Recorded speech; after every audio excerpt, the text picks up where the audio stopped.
Folks, The president says he has a mandate. the people of this nation have spoken. That means his government can do all sorts of good things. We can ban assault weapons. Gun control's on the agenda, and many progressives also want to outlaw hate speech. Hate speech is fundamentally at odds with the Constitution. And above all, they'll spend much more of your money. Without creating an inflation problem. Sounds great, except those policies were just tried in Venezuela.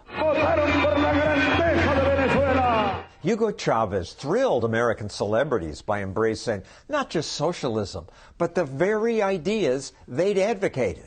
This is you and Hugo Chavez.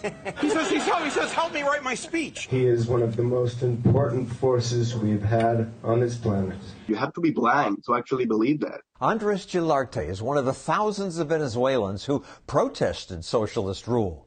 Here he is with his friends. They risked their lives to protest. Undeterred by security forces, participants flood the streets of Caracas. It was like a war, actually. When you're running from bullets and you're running from tear gas. The government killed hundreds of protesters.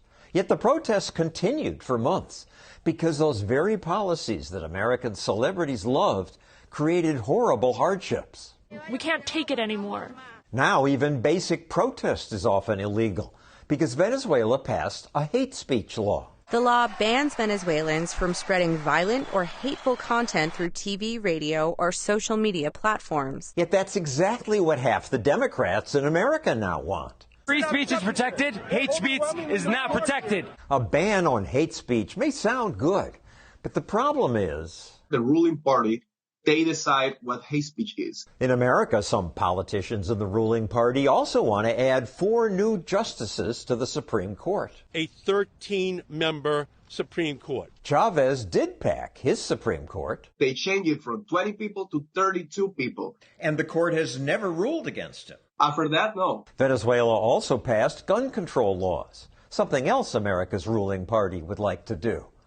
But in Venezuela, people discovered that taking people's guns also makes it easier for the government to come to your home and take your property. See how it actually happens in Venezuela. You're just in your shop selling shoes, and some government officer arrives and say, we're going to shut down your business. That will be completely different if that business owner had a gun. But the government would just come in with bigger guns. If we actually had a culture like you have here in the U.S., it will have been incredibly difficult. And the restrictions on guns didn't even reduce crime. In fact, Venezuela's murder rate rose. These laws never work. Citizens don't have guns, but the criminals have the bigger guns. The most important lesson from Venezuela is probably the danger in the idea that governments can fund everything they want to do by simply printing more money. The federal government, it can never run out of money. It never has to worry about finding the money in order to be able to spend. There is no financial limit. More spending won't create inflation, we're told.